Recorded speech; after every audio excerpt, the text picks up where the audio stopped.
जय गुरुदेव. ध्यानमूलं गुरुर्मूर्ती, पूजामूलं गुरुर्पदम, मंत्रमूलं गुरुर्वाक्यम, मोक्षमूलं गुरुर्. संत सांगतात, तुम्हाला ध्यान करायचं असेल तर सद्गुरुनाथाच्या मूर्तीचं ध्यान करा. तुम्हाला पूजा करायची असेल तर सद्गुरुनाथाच्या चरणाची पूजा करा.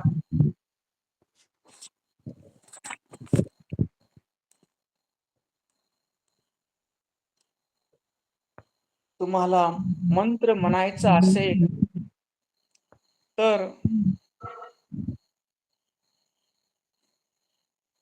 सद्गुरुनाथानं दिलेलं वाक्यच हे मंत्र आहे. सद्गुरुनाथाचा प्रत्येक शब्द मंत्र रूप आहे.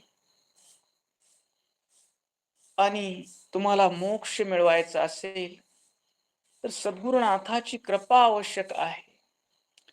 आणि तुमचं आमचं परम भाग्य शाब्देव परे निष्णात संत, साधू, तपस्वी, योगी, महात्मा, शिवयोगी, जंगम, शिवाचार्य आणि सद्गुरु असे दिव्य विभूती, वसुंधरा रत्न, राष्ट्रसंत सद्गुरु शिवलिंग शिवाचार्य माऊली सारखे गुरु आम्हाला लाभले. तर आपण सर्वांनी सुखासनामध्ये बसायचं आहे आणि चिन्ह मुद्रा धारण करायची आहे. आपले अंगुठ्याला पहिलं बोट तर्जनी लावायची आहे आणि मध्यमा, अनामिका आणि करंगुळी खाली सोडायची आहे. चिन्ह मुद्रा. अंगठा हा परमात्म्याचं स्वरूप आहे, गुरुचं स्वरूप आहे.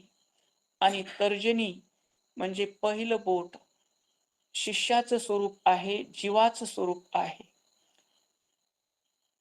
जीव शिवाच्या चरणी लीन झाला, शिष्य सद्गुरूच्या चरणी लीन झाला. सर्वांनी डोळे मिटून घेऊन चिन्मुद्रा लावायची आहे आणि मानस पूजा करायची आहे. आपल्याला आता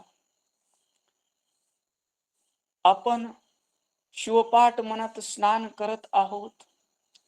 स्नान झाल्यानंतर इष्टलिंग पूजा आपण केलेली आहे. इष्टलिंग पूजा करून स्वच्छ धुतलेले वस्त्र परिधान करून आपण राष्ट्रसंत अप्पाच्या दर्शनासाठी निघालेलो आहोत. मनामध्ये गुरु माऊलीचं रूप पाहण्याची ओढ लागलेली आहे. त्या सुंदर पवित्र चरणाची पूजा करण्याची आस लागलेली आहे आणि मन त्या गुरु चरणाचं दर्शन घेण्यासाठी उत्सुक झालेला आहे. देह प्रवासात आहे, मन गुरु चरणात आहे आणि आपली गाडी आता वीर मठापाशी जाऊन पोहोचलेली आहे. आपण गाडीतून उतरलेलो आहोत. मठामध्ये प्रवेश करत आहोत. प्रवेश केल्या केल्या तिथं अगाध शांतीची अनुभूती येत आहे. मठातील प्रसन्न वातावरणाची अनुभूती येत आहे. अप्पाच्या पद स्पर्शानं मठातला कण ना कण पवित्र झालेला आहे आणि त्या पावित्र्याची अनुभूती, त्या मांगल्याची अनुभूती आपल्याला येत आहे. आपल्या सर्व चिंता दुःख निघून गेलेला आहे. आपण मठात प्रवेश केलेला आहे. मठात प्रवेश करून आपण त्या नळाच्या तुटीला आपण हातपाय तोंड धुवत आहोत. आपण शुचिरभूत झालेलो आहोत आणि तेथील विभूती कपाळावर विभूती धारण केलेली आहे. त्या विभूतीच्या बाजूला माऊलीचे खडाव ठेवलेले आहेत. त्या खडावाचा आम्ही दर्शन घेत आहोत. मठामधल्या सुंदर बेलाचं झाड आहे. त्या बेलाचं प्रत्येक साधक 5-5 पानं तोडून घेत आहे. आणि आपण माऊली जिथं बसतात तिथं दुसऱ्या मजल्याच्या पायऱ्या चढून वर जात आहोत. वर गेल्याबरोबर त्या झोपाळ्यावर बसलेल्या माऊलीचं रूप आपल्याला दिसत आहे. माऊलीनं कपाळावर सुंदर भस्म लावलेला आहे, कुंकुम लावलेला आहे. माऊलीच्या चेहऱ्यावर प्रसन्नता आहे. आपल्याला पाहून माऊलीला आनंद होत आहे आणि आपणासही माऊलीला पाहून आनंद होत आहे. माऊलीनी पांढरा शुभ्र शर्ट परिधान केलेला आहे. हिरवं सोवळं गळ्यामध्ये घातलेलं आहे. रुद्राक्षाच्या माळा परिधान केलेल्या आहे. पांढरी शुभ्र धोती परिधान केलेली आहे. माऊलीचे चरण चांदीच्या पाट्यावर ठेवलेले आहेत. चरणाला पवित्र भस्म लावलेला आहे. माऊलीच्या दंडावर मनगटावर सुगंधित फुलाच्या माळा बांधलेल्या आहेत. असं ते सुंदर रूप पाहून तुझ पाहता माऊली पाप ताप दैन्य गेले अशी आपली अवस्था झालेली आहे. आणि आपण अप्पाच्या चरणाजवळ बसलेलो आहोत. अप्पाच्या चरणाखाली आपला डावा हात आम्ही ठेवलेला आहे. खाली पात्र ठेवलेलं आहे आणि अभिषेकाच्या तांब्यानं ओम नमः शिवाय म्हणत सद्गुरुनाथाच्या चरणाची आम्ही पूजा करत आहोत. प्रत्येक साधक षडाक्षरी महामंत्र घेत माऊलीच्या चरणाची पूजा करत आहे. गुरुदेवो महादेवो गुरुदेवो सदाशिवा गुरुदेवात परम नास्ती तस्मै श्री गुरुवे नमः. अप्पा तुम्हीच महादेव आहात. अप्पा तुम्हीच कल्याणकारी सदाशिव आहात आणि आम्ही पूजा करत आहोत. त्या भावानं अप्पाचे चरण आपण धुतलेले आहेत आणि स्वच्छ पांढऱ्या उपरण्याने अप्पाचे पाय आम्ही पुसून घेत आहोत. अप्पाच्या पायाला विभूती लावत आहोत. अंगठ्याला हळदी कुंकुम लावत आहोत आणि आपण तोडून आणलेले बिल्वपत्र शिवाय नमः शिवाय नमः शिवाय नमः शिवाय नमः म्हणत बिल्वपत्र माऊलीच्या चरणावर अर्पण केलेले आहे. आणि साष्टांग दंडवत प्रणिपात करून आपलं मस्तक माऊलीच्या चरणावर ठेवलेलं आहे. आणि आपण सर्व अप्पाला म्हणू लागलो आहोत. अप्पा आम्ही अनंत जन्म झालं, अनंत जन्मापासून हा संसार करत आहोत. संसारातले सुख दुःख भोगत आहोत. त्रिविध तापांना आम्ही पोळले जात आहोत. 3 मलानं आम्ही आवृत्त झालेलो आहोत. पंचकंचुकानं आम्ही बद्ध झालेलो आहोत. अप्पा आमच्याकडं विवेक नाही, वैराग्य नाही, शमदमादी षटसंपत्ती नाही, मुमुक्षुत्व नाही, आमच्याकडं ज्ञान नाही, आमच्याकडं भक्ती नाही, आमच्याकडं केवळ तुमच्या चरणावर असलेलं प्रेम आहे, तुमच्या चरणावरील श्रद्धा आहे. अप्पा या प्रेमापोटी आम्ही तुमच्या चरणी शरण आलो आहोत. आमचा उद्धार करा अप्पा. जीवाला शिव करणार शिवयोग शास्त्र तुम्ही लिहिलेलं आहे अप्पा, पण आमची बुद्धी तिथपर्यंत पोहोचत नाही अप्पा. आम्हाला वाचून ते समजत नाही अप्पा. तुम्ही लिहिलेलं शास्त्र तुमच्या मुखानं आम्हाला सांगा. आमच्यावर कृपा करा. आम्ही तुमच्या चरणाजवळ बसून ते शास्त्र श्रवण करणार आहोत. अशी आपण सर्वांनी अप्पाच्या चरणी प्रार्थना केली आणि ते परम दयाळू अप्पानी प्रसन्न वदनानं स्वीकृती दिली आणि अप्पा ते शिवयोग शास्त्र आपल्याला सांगत आहेत आणि आपण सर्वजण अप्पाच्या चरणाजवळ बसून आपलं मन कानात आणून ते शास्त्र श्रवण करत आहोत. ब्रह्मानंदम परम सुखदम केवलम ज्ञानमूर्तिम द्वंद्वातीतं गगन सदृश्यम तत्वमस्यादिलक्ष्यम एकं नित्यमिमलमचलं सर्वधी साक्षभूतं भावातीतं त्रिगुणरहितं श्रीगुरुं तन्नमामि। अज्ञानतिमिर अंधश्च ज्ञानाञ्जनशलाकया चक्षुरुन्मीलितं येन तस्मै श्रीगुरुवे नमः। तस्मै श्रीगुरुवे नमः। तस्मै श्रीगुरुवे नमः। शिवयोग शास्त्राची प्रस्तावना चालू आहे। आपण शिव काय आहे पाहिला, आत्मा काय आहे पाहिला, आणि आता आपण जगताचा विचार करत आहोत। जगताचा विचार करताना न्यायशास्त्र काय म्हणतं, न्यायशास्त्राची जगताची परिभाषा काय आहे, काश्मीरी त्रिक सिद्धांत जगताविषयी काय सांगतो, आणि शिवसूत्र जगताविषयी काय सांगतं, हे आपण जाणून घेतलेलं आहे। आता पुढं आपल्याला जगत या प्रकरणाचा विचार करायचा आहे। काल आपली चिद विकासावर चर्चा झाली।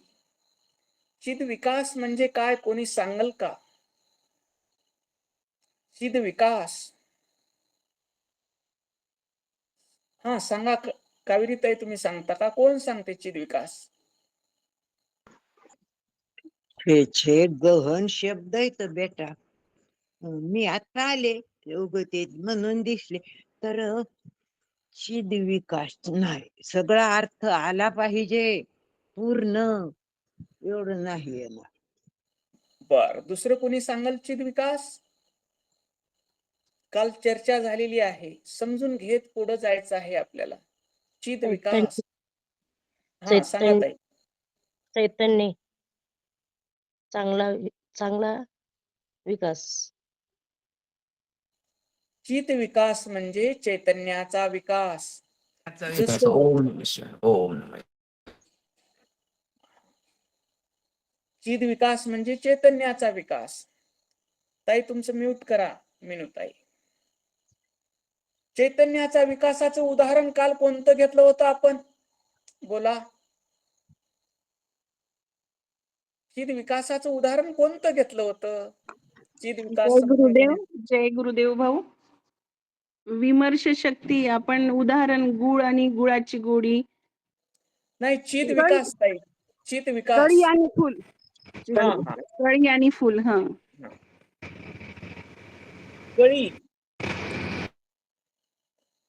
कळी म्हणजे शिवतत्व आणि त्याचं फुलात रूपांतरण होणं, विकसित होणं। कळीचं फुलात परिणिती झाली का कळी विकसित झाली? कोण सांगतंय? बोला। कळी विकसित झाली। कळी विकसित झाली, ओम नमः शिवाय। हा, कळीचा विकास झाला, कळीचा विकास झाला आणि ते फूल झालं। तसं हे वीरशैव सिद्धांत शिवागम शास्त्र विकासवाद सांगतं। आत्मशक्ती विकाशेन शिवो विश्वात्मनाः, आत्मशक्तीनं शिव विश्वरूप झाला। याला काय म्हणायचं? चिद विकास। समजलं? चिद विकास लक्षात राहिला आता? चिद विकास, हो, आत्मशक्तीचा विकास, ओम नमः शिवाय। हा, तर आता आपण पुढं बघू। स्वचित शक्तीचा प्रचय विकास म्हणजे चिद विकास, जे भगवत पाद रेणुकांना अभिमत आहे। पुढं आप्पा म्हणतात, ज्यांनी नपुसक ब्रह्माविषयी विश्वोत्पत्ती सांगितली त्यांच्याविषयी लिहून वेळ वाया घालवणे आहे। तर आप्पा म्हणतात, ब्रह्म सत्य आणि जगन मिथ्य हे ज्यांनी सांगितलं की शिव वेगळा, शिवच सत्य आहे आणि आपण पाहत असलेलं जगत हे खोटं आहे, ही काल्पनिक आहे, ही माया आहे, मायेची कल्पना आहे, स्वप्नातल्यासारखं जग आहे, असं जे शास्त्र सांगतं त्याच्याविषयी या ग्रंथामध्ये लिहून वेळ वाया घातल्यासारखं आहे असं आप्पा म्हणतात. कारण त्यांचे तत्वज्ञान केवळ कल्पना सृष्टीतच वावरताना दिसते. आपण जर म्हणलं सगळं काल्पनिक आहे, बायको काल्पनिक, लेकरं काल्पनिक म्हणल्यानंतर त्या बायकोनं म्हणली स्वयंपाक बी काल्पनिक आहे व काल्पनिक जेवा तुम्ही, जमल का?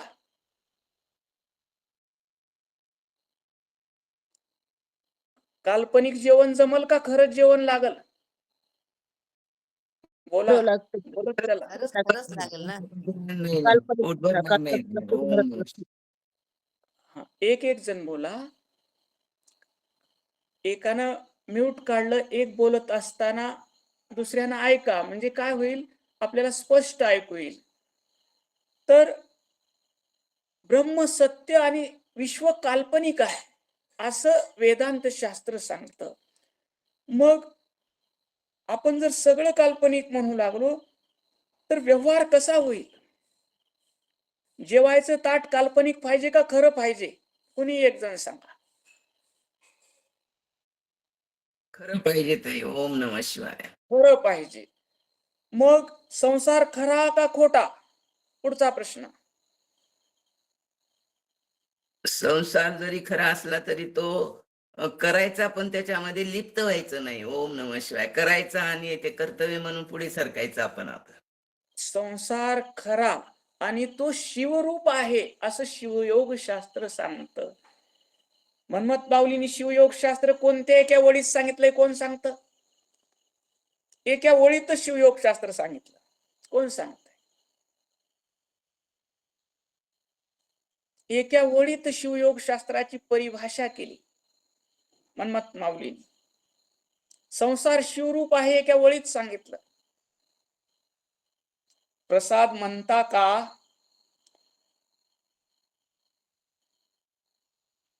जय गुरुदेव.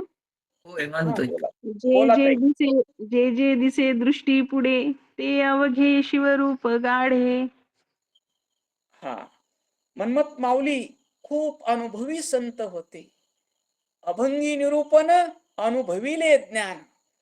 नुसती साखर गोड आहे म्हणून सांगितलं नाही, साखरीची गोडी अनुभवली आणि पुन्हा मला सांगितलं.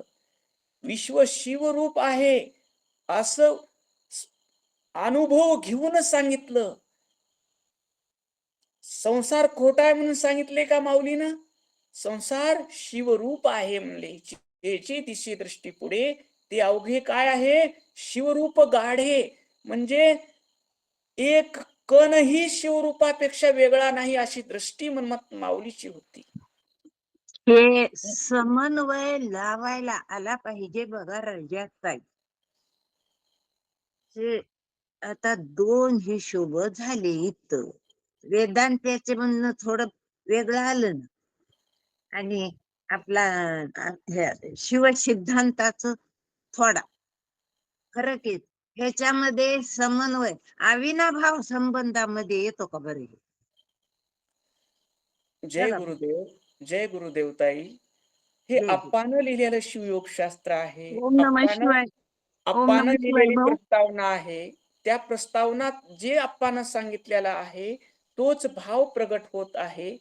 इथं पुढं जिथं समन्वय आला तिथं समन्वय येईल. दोन सिद्धांत अप्पानी ज्या परिभाषेत प्रतिपादित केले आहेत तसंच हे चालू आहे. बोला सुवर्णाताई.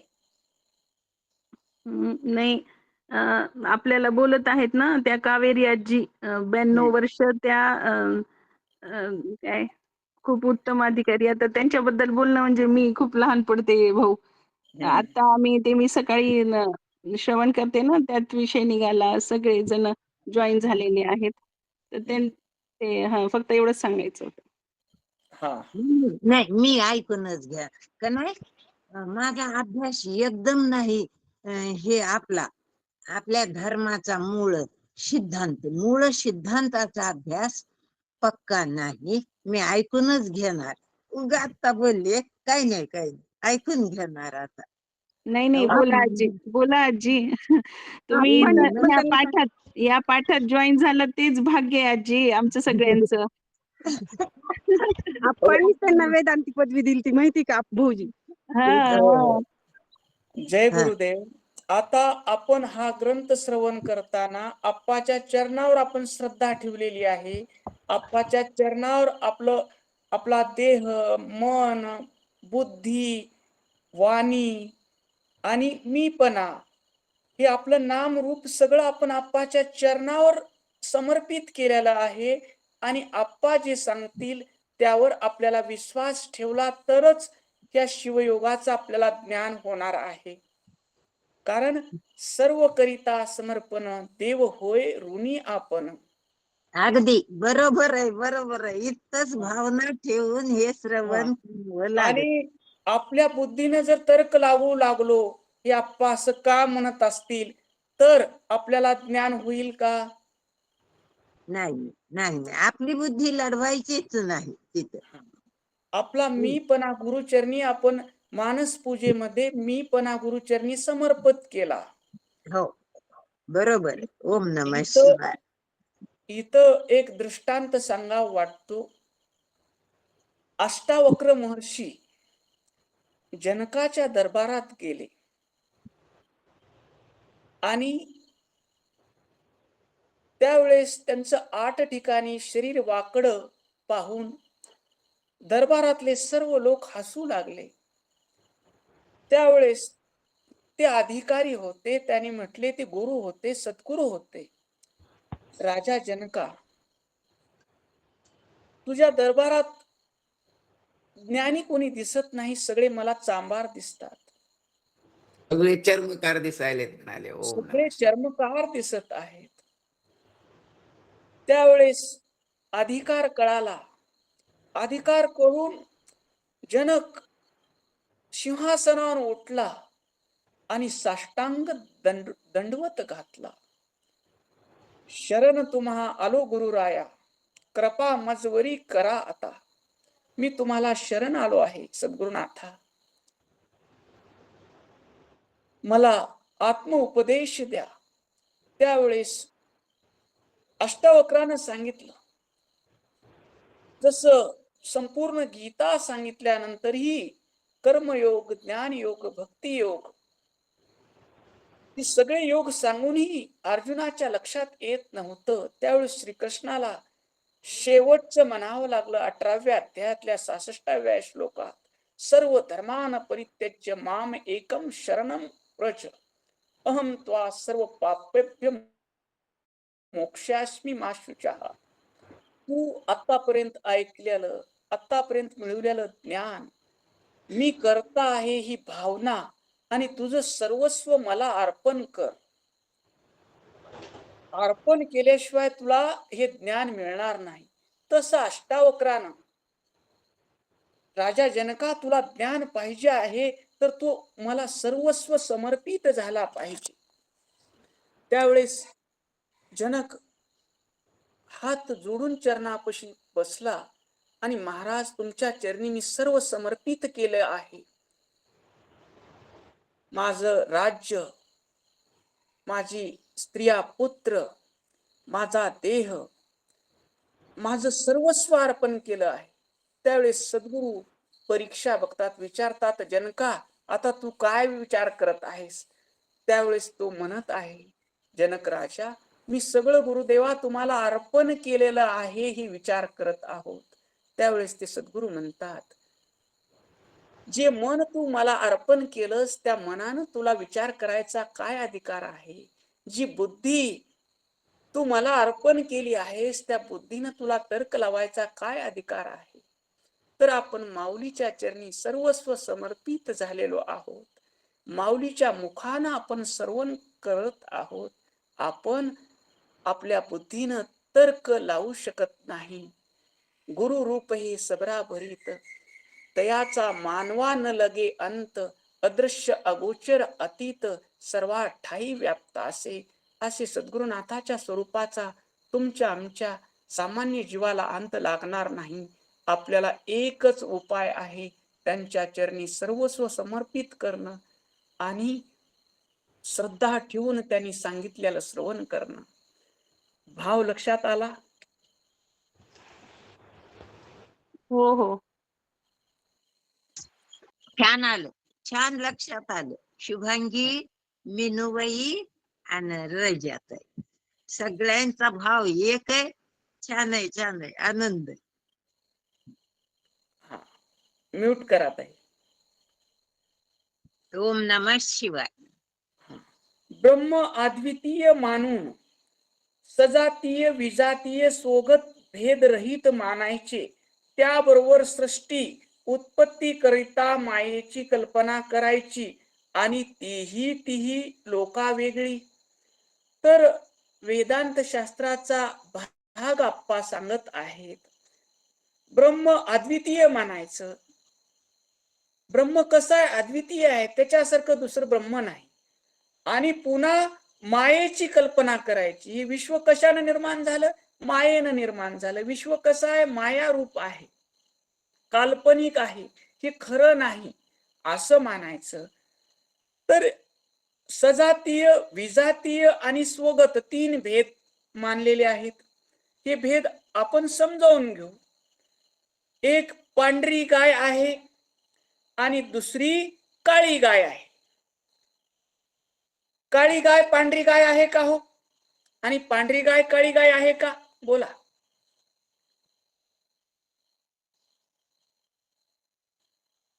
बोला. नाही नाही. काळी गाय वेगळी आणि पांढरी गाय वेगळी का दोन्ही गायी एकच? दोन्ही गायी वेगळे, देह वेगळे त्यांचे, पण हा. 2 गायी आहेत. हा, काळी गाय काळी गायच आहे आणि पांढरी गाय पांढरी गाय. हा, मग हे दोन्ही काय आहे? सजातीय भेद. गायीची जात आहे, पण गायी गायीमध्ये एक काळी आहे, एक पांढरी आहे. मग सजातीय भेद झाला. मग शिवासारखा दुसरा शिव नाही. शिवासारखा दुसरा शिव आहे का? कोण सांग? नाही. शिवासारखा दुसरा शिव नाही. म्हणून म्हणून शिवाच्या ठिकाणी कोणता भेद नाही? शिवामध्ये भेद नाही. सजातीय भेद नाही. शिवामध्ये कोणता भेद नाही? सजातीय भेद नाही. पुढचा भेद कोणता आहे? विजातीय भेद. गाय गाय आहे आणि म्हैस म्हैस आहे. दोन्हीही प्राणी आहेत, पण गाय आहे आणि म्हैस आहे. याच्यामध्ये कोणता भेद झाला? विजातीय. विजातीय भेद. म्हणजे गायची जात वेगळी आणि म्हशीची जात वेगळी. तुम्ही म्हणसाल दोन्ही प्राणी एकच आहेत, मग म्हशीची पूजा करता का गायची पूजा करता? गायची. मग इथं गाय आणि म्हैशीच्या मध्ये कोणता भेद आला? विजातीय भेद.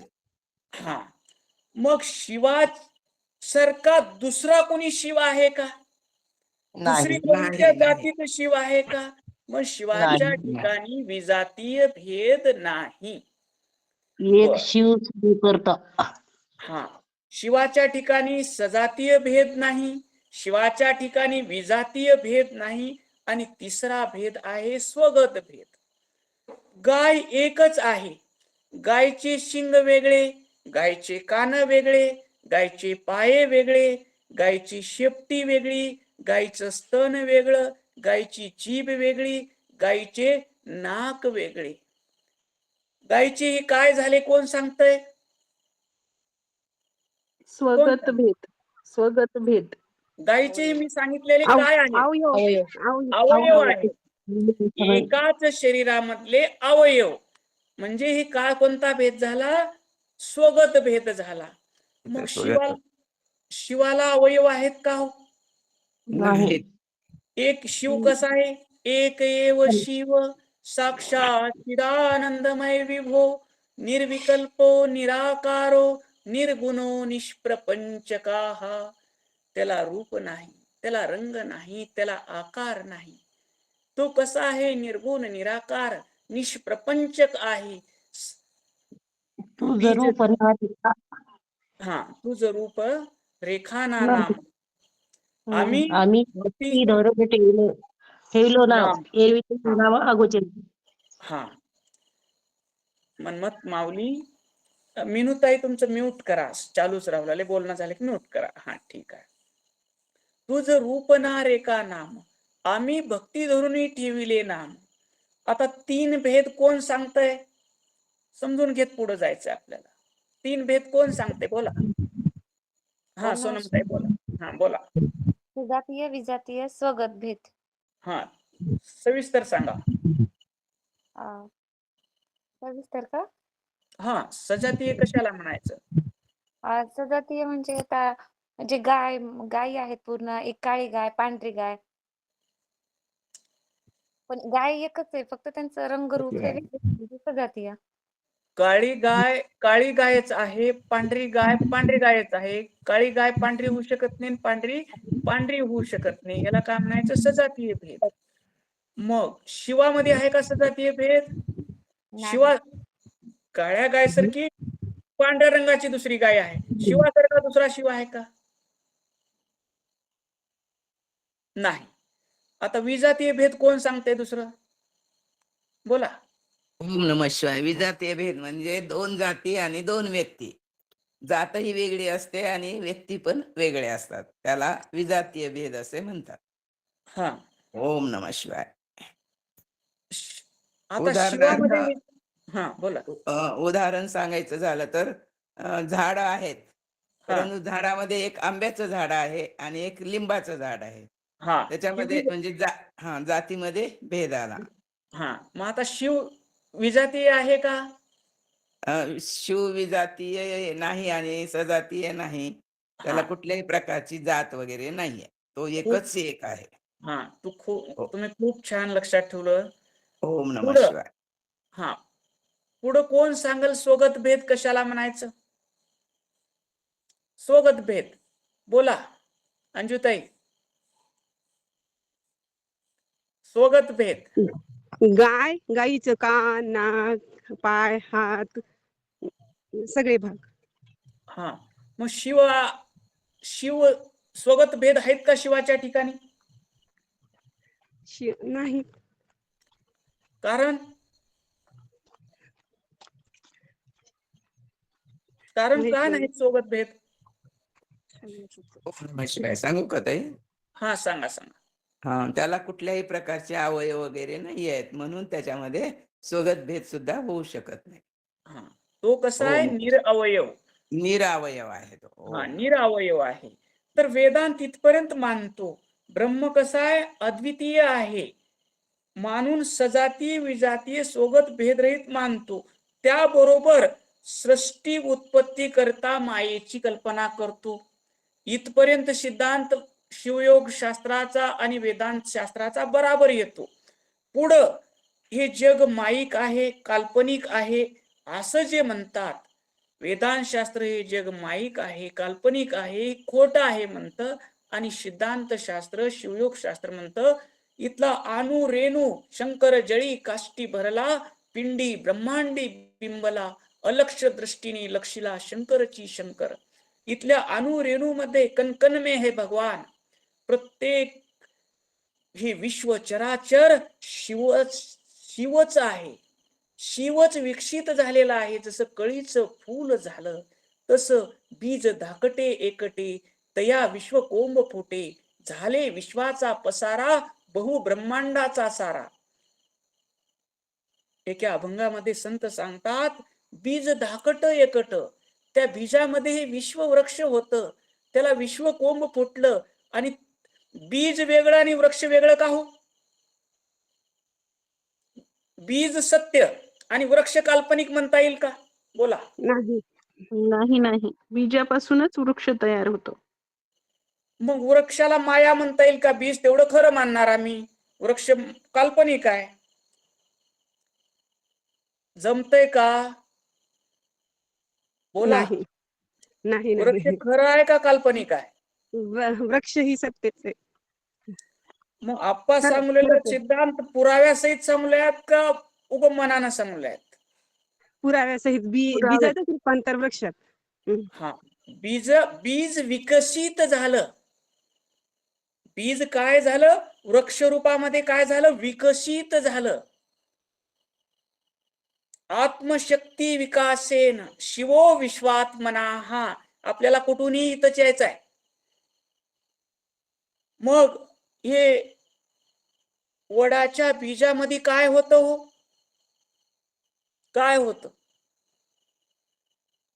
वडाच्या बीजामध्ये काय असतं? अंकुर का? पूर्ण वृक्ष असतो. वृक्ष असतो. हा. पूर्ण वृक्ष असतो. शिवामध्ये काय असतो हो? बोला. शिवामध्ये काय आहे? बीजामध्ये वृक्ष आहे संपूर्ण. शिवामध्ये काय? सृष्टी संपूर्ण संपूर्ण विश्व शिवामध्ये आहे. मग शिव वेगळं आणि विश्व वेगळं का? नाही, वेगळं नाही, एकच आहे. शिवामध्येच त्याचं रूप आहे. ओम नमः शिवाय. ओम नमः शिवाय. विश्व अंकुर आहे कोण तो. झालं? शिवच विश्व झाले. रस झाड कोण झालं? बीजातून झाड झालं. ओम नमः शिवाय. बीजाचा विकास म्हणजे वृक्ष, फळ, सर्व काही. तस हा प्रपंचाचं बीज कोणतं? त्या प्रपंचाचं बीज शिव. म्हणजे शिव आहे. शिव आहे. शिव आहे. ओम. समजलं? हो हो. मग वृक्ष माया का सत्य?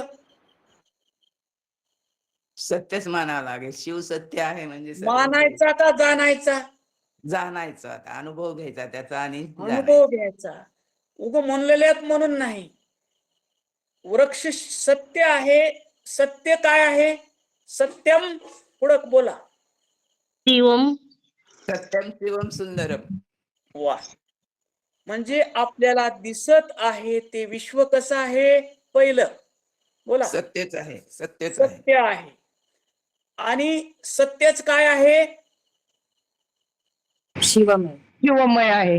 ओम नमः शिव शिवाय. आहे. मग विश्व कसं आहे? सुंदर आहे. सुंदर आहे. मग विश्व महादेव बीज तैसे आहे ब्रह्मतेज. ओम नमः शिवाय. वा वा वा. हे महादेव प्रभून कशानं सांगितलं हो? कशाच्या बळावर सांगितलं? अनुभवाने. हा, अनुभवाच्या बळावर. अनुभवाविन बोलू नये न फार. बोले काही. अनुभवाविन बोलू नये फार, तेव्हा गौरीवर वश्य होतो. विकासवादाचा सिद्धांत लक्षात येतोय का सर्वाच्या? हो हो हो अप्पाजी. हो हो आला. ओम नमः शिवाय. ब्रह्म सत्य जगन मिथ्य, बीज सत्य वृक्ष मिथ्या. बरोबर का खोट असं तुमच्या अनुभवाला येते? बोला. बीज सत्य म्हणल्यावर वृक्ष सुद्धा सत्यच म्हणावं लागणार. मग शिव सत्य म्हणल्यावर विश्व कसं म्हणावं लागल? सत्यच म्हणावं लागेल. म्हणावं लागल का आहे? आहेच म्हणावं लागेल. आता अनुभव घेऊनच सांगावं लागेल. नाही, शिवरूपच आहे. अनुभव येत नाही का तुम्हाला? तुमच्या देहाचा आधार कोण आहे? बोला. शिवच आहे. चैतन्य आहे. चैतन्य कुण्या ठिकाणी एका ठिकाणी आहे का? केसापासून नाही, नख बरोबर. नाही, ते शिकांतापर्यंत व्यापक आहे. व्यापक आहे. पूर्ण चैतन्य देहामध्ये व्यापलेलं आहे. तिळामध्ये जसं तेल व्यापलेलं आहे, जळामध्ये जसा रस व्यापलेला आहे, तसं नख शिकांतापर्यंत हे चैतन्य व्यापलेलं आहे. चैतन्याच्या सत्तेनं हृदयाचे ठोके पडतात. चैतन्याच्या सत्तेनं नाडी चलते. चैतन्याच्या सत्तेनं मेंदू काम करतो. चैतन्याच्या सत्तेनं आपण खाल्लेलं अन्न पचवल्या जातं आणि चैतन्याच्या सत्तेनं आमचा प्रत्येक श्वास चालतो. हा अनुभव आहे का स्वप्न आहे? बोला. अनुभव आहे. मग शिवाचा अनुभव नाही का तुमच्याकडं? बोला. आहे. आहे अनुभव आहे की नाही? आहे आहे. आहे. अनुभव आहे. रोज ते शिवस्वरूप अनुभवता येतं की नाही? हो हो येत. अनुभवता येतं. तुम्ही आम्ही काय म्हणतो, काय हो आम्ही सगळं करतोय म्हणून होतो. मग श्वास घेण्यासाठी तुम्ही काही करता का? बोला. नाही नाही. बर. हृदयाचे ठोके चालवण्यासाठी तुम्ही काही करता का? नाही तुम्ही जेवलेलं पचवण्यासाठी तुम्ही काही करता का? बोला. नाही नाही खाल्लेल्या अन्नापासून सप्त धातू तयार करण्यासाठी तुम्ही काही करता का? नाही नाही. मग हे सगळं कोण करतं? सर्व कोण शिवाचे करतं? चैतन्य चैतन्य. शिवाचे जे चैतन्य चैतन्य आहे करते. त्याच्यातून जे व्यापक आहे तेच करतो. मग देहरूपानं कोण नटला? शिव. शिवच नटला. मग त्या शिवाचा आपल्याला रोज अनुभव येतो की नाही? येतो. येतो. मग शिव येतो. विश्वरूप आहे की नाही? आहे शिव विश्वरूपच आहे. मग शिवमय जगत सत्य याची तुम्हाला अनुभूती आली का ब्रह्मसत्य जगन मिथ्याची अनुभूती आली? शिवरू सत्य आहे याची अनुभूती आली. ओम नमः शिवाय. शिवमय जगत सर्वम हा वीरशैव सिद्धांत सांगतो. जे जे दिशे दृष्टी पुढे ते ते अवघे शिवरूप गाढे. आणि हे विश्वाची रचना, आपल्या देहाची रचना, या देहाचा विकास, या विश्वाचा विकास, लय गच्छति यत्रेव जगद्देत चराचरम, ज्याच्यामध्ये विश्व उत्पन्न होतं, ज्याच्यामध्ये स्थिर राहतं आणि ज्याच्यामध्ये लय पावतं, तल्लिंग ब्रह्म शाश्वतम.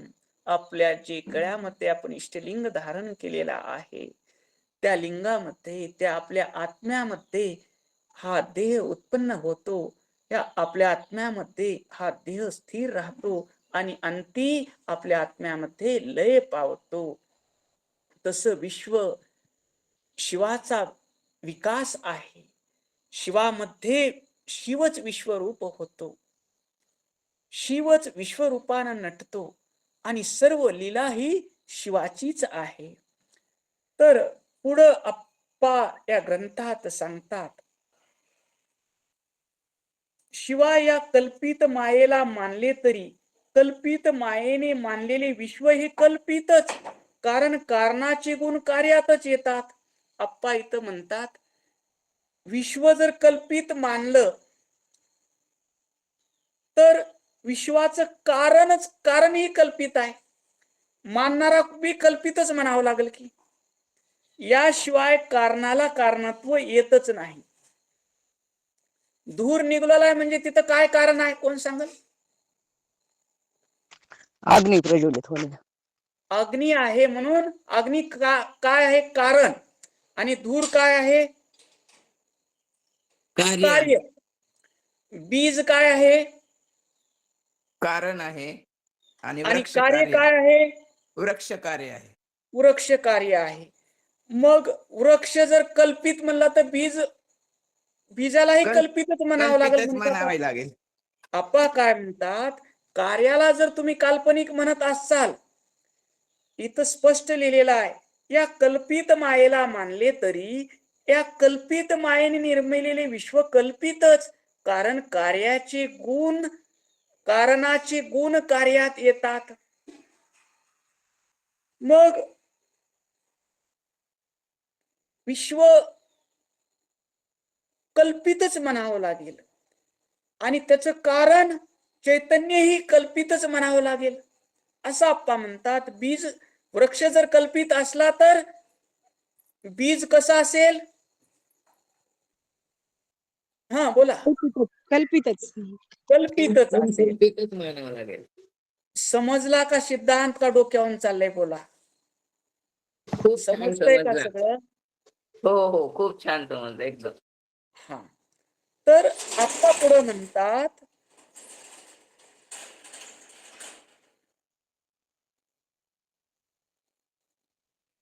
हे मायेने निर्मिलेले विश्व कल्पित, आणि हे कल्पित आहे असं सांगणारे जे लोक आहेत, मग त्यांना खरं मानायचं का? जे आचार्य म्हणत आहे ते विश्व काल्पनिक आहेत, मग सांगणारे कसे झाले? बोला. काल्पनिकच झाले. ऐकणारे कसे झाले? काल्पनिकच. वस्तू कशी झाली? काल्पनिकच होणार. तर आप्पा असं आपल्याला इथं समजावून सांगतात, ब्रह्मा अतिरिक्त वस्तू सिद्ध करण्याकरिता लक्षण आणि प्रमाण हवे. लक्षण प्रणामाभ्य वस्तू सिद्धी हा. आता ही लक्षण आणि प्रमाणाभ्य वस्तू सिद्धी हा वेदांताचा भाव आपल्याला समजून घेण्यासाठी वेळ लागणार आहे. ही चर्चा आपण उद्याच्या पाठात करू. आतापर्यंत ही चिद विकासाचा जो सिद्धांत सांगितलेला आहे तो आपल्याला सगळ्याला लक्षात आला का? आला नसेल, काही संशय असेल तर तुम्ही विचारा. परमपूज्य गुरु माऊली ज्ञानाचे सागर आहेत. आपण सर्वजण त्यांच्या चरणापाशी बसून हे शिवयोग शास्त्र श्रवण करत आहोत. तुम्ही विचारा, माऊली उत्तर देतील, तुमच्या शंकेचं समाधान करतील. बोला.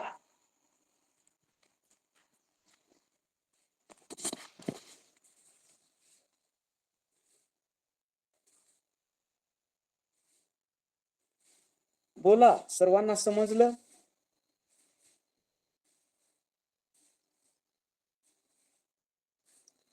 हा, कोणी एक जण सांगा. सगळे शांत आहेत म्हणजे सर्वांना समजले भाऊ. काय समजलं अलकाताई, तुम्ही सांगा. नाही नाही, मी नाही सांगू शकत नाही. पण चिद विकास म्हणजे सच्चित आत्मा, ते कळीचं जे उदाहरण आहे, ती स्फुरण शक्ती शिव आणि शक्ती आजच्या ह्याच्यातून बीज, जैसे ते वटबीजाचा अनुभव त्यांनी सांगितला, ते शिव हे कल्पना नाही तर हे सत्य आहे. हे आपण या शिवयोग शास्त्रामध्ये सांगितलेलं आहे. खूप छान अलकाताई. आणखीन कोण हा विषय स्पष्ट करून सांगतय? बोला. तुम्ही सांगितलेला विषय एकदम बरोबर आहे, पण हे आम्हाला पूर्ण त्याचा अर्थ करून हे असं बरोबर आहे हे सांगता येत नाही, म्हणून आम्ही गप्पच बसलो बघा. त्याचा अभ्यास कमी पडलाय, आमचा अभ्यास कमी पडला. म्हणून बर. ओम नमः शिवाय. ओम नमः शिवाय. हा, डॉक्टर ताई तुम्ही सांगा. जय गुरुदेव भाऊ. चिद विकास समजलं भाऊ. आणि आपण जे आहे की विश्व हे शिवमय आहे, जे जे दिसे दृष्टी पुढे ते अवघे शिवरूप गाढे. अहम ब्रह्मास्मी जगन मिथ्या, जी शंका होती ती माझी क्लिअर झाली भाऊ. अगदी अगदी खूप छान. म्हणजे ते अनुभवाने आणखीन जास्त आहेच आहे आपल्याला, प्रगल्भ होईलच, पण तेच सत्य आहे ही माझी शंका निघून गेली भाऊ. चिद विकास हे समजलं. आणि कालच म्हणाले की मी कळी चैतन्य आहे म्हणून कळीचा विकास हा फुलामध्ये होतो. चैतन्य कोण आहे तर शिव. ओम नमः शिवाय. खात्री झाली डॉक्टर ताई तुमची? विश्व शिवरूप आहे? हो हो हो हो हो, खात्री आहेच आहे भाऊ. फक्त ते साधन चतुष्टयावर चाललं होतं आपलं बोलणं. खात्री तर आधीपासूनच आहे भाऊ. हा, कारण माऊलीनं अनुभवानं सांगितलेलं आहे, आप्पानं अनुभवानं सांगितलेलं आहे. ह्याच्यापेक्षा जास्त आपण प्रत्यक्षात अनुभव घेत आहोत की चैतन्याच्या सत्तेनं पिंड आणि ब्रह्मांड चालत आहे, आणि चैतन्याचा विकास म्हणजेच शिव आहे. अनुभव येत आहे की नाही या गोष्टीचा? हो, खूप छान समजलं भाऊ. हा, अजून कुणाला सांगता येईल काय समजलं ते? बोला. ओम नमः शिवाय. म्हणजे हे आपण जे आतापर्यंत ग्रंथातून किंवा शास्त्रातून ऐकत होतो की जग हे मिथ्या आहे, पण हे जग मिथ्या नाही समजायचं, कारण ते चैतन्यापासूनच निर्माण झालं आहे आणि चैतन्य हे सत्य आहे. त्याप्रमाणे शिव सत्य आहे आणि शिवापासून हे सगळं जग निर्माण झालेलं आहे. म्हणजे कारण खरं असेल तर कार्य सुद्धा खरंच असलं पाहिजे. असं याच्यापासून आम्हाला समजलेलं आहे. ओम नमः शिवाय.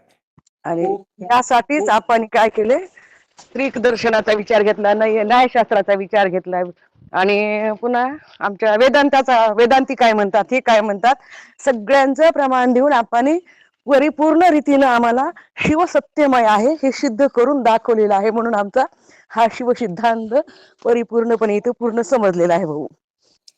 जय गुरुदेव.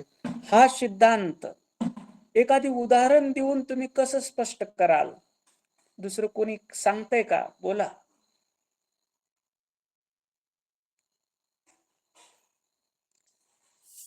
जे कळाल ते सांगते भाऊ. हा, सांगा सांगा.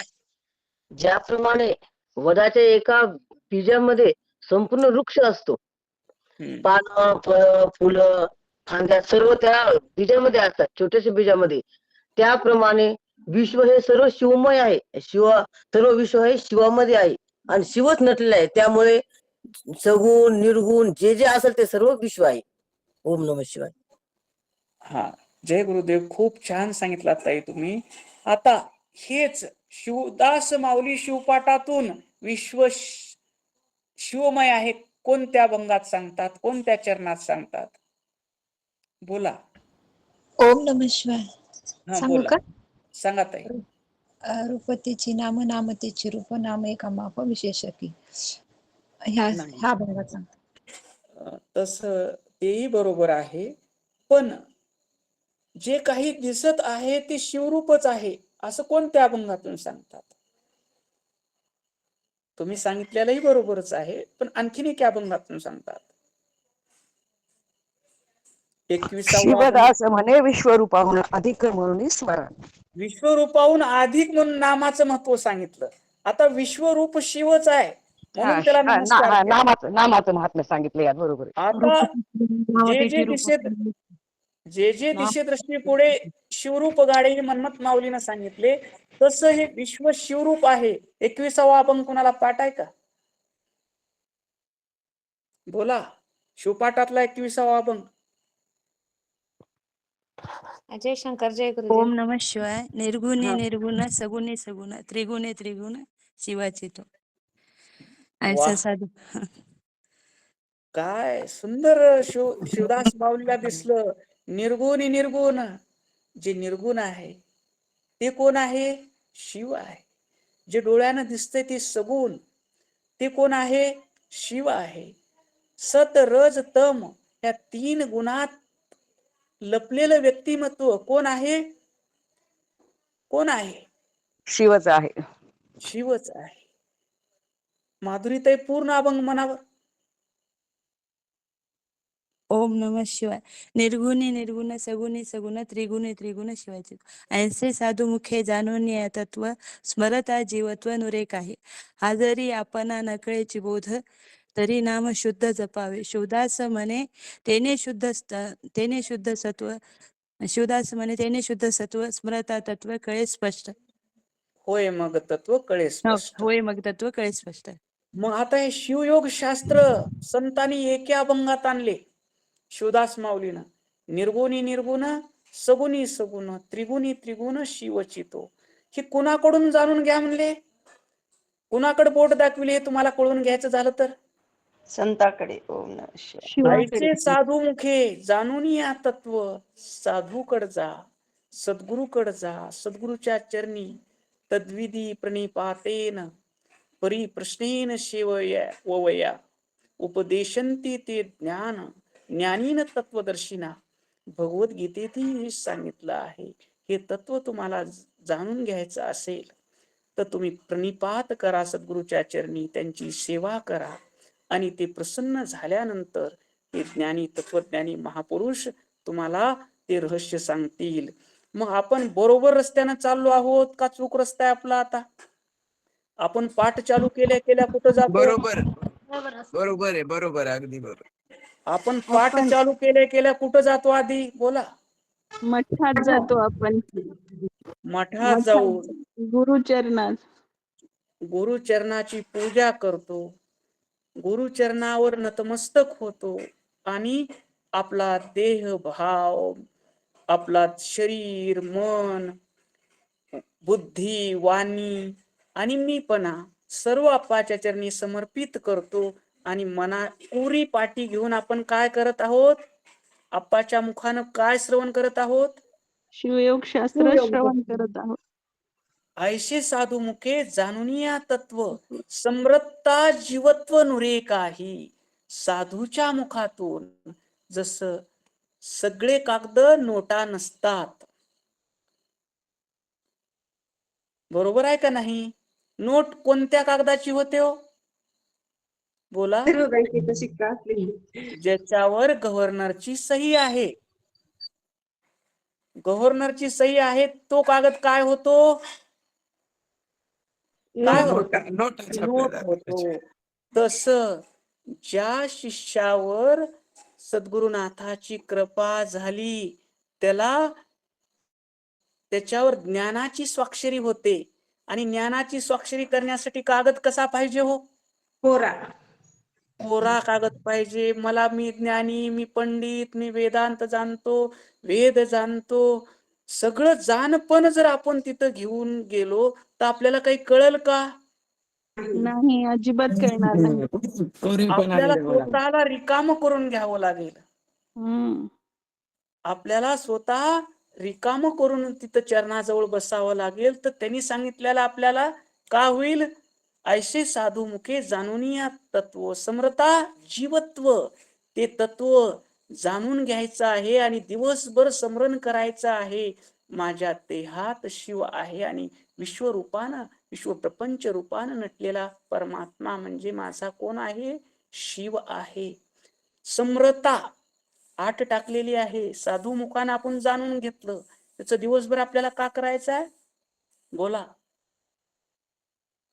स्मरण करायचे, मनन निधिध्यासन करायचे. हा, स्मरण मनन निधिध्यासन केल्यानंतर आपलं काय निघून जाईल म्हणतात माऊली? आपल्या मनातील सर्व शंका निघून जाईल, अज्ञान निघून जाईल. देह बुद्धी जीवत्व नुरे काही. जीवभाव निघून जाईल आणि सर्व शिवभाव दिसेल आणि माऊलीसारखी दृष्टी प्राप्त होईल. निर्गुणी निर्गुण, सगुणी सगुण, त्रिगुणी त्रिगुण. हा जरी आपणा नकळेची बोध, हा जरी बोध कळत नसला कोणाला माऊली, तरी नाम शुद्ध जपावे हो. शिवाय नमा म्हणतो आपण. नमा म्हणजे माझं नाही. माझं नाही म्हणजे कुणाचं आहे हो? कुणाचं आहे? शिवाय नमा म्हणतो आपण. शिवाचं आहे म्हणतो आपण. माझं नाही म्हणजे शिवाचं आहे. हा जरी आपण नकळीची बोध तरी नाम शुद्ध जपावे हो. शिवदास म्हणे तेने शुद्ध सत्व. म्हणजे होय मग तत्व कळे पहा. असं म्हणता म्हणता आपलं अंतकरण शुद्ध झालं. अंतकरणातला मीपणा निघून गेला. जिथं मीपणा जातो तिथं काय प्रगट होतो? काय प्रगट होतो? शिव प्रगट होतो.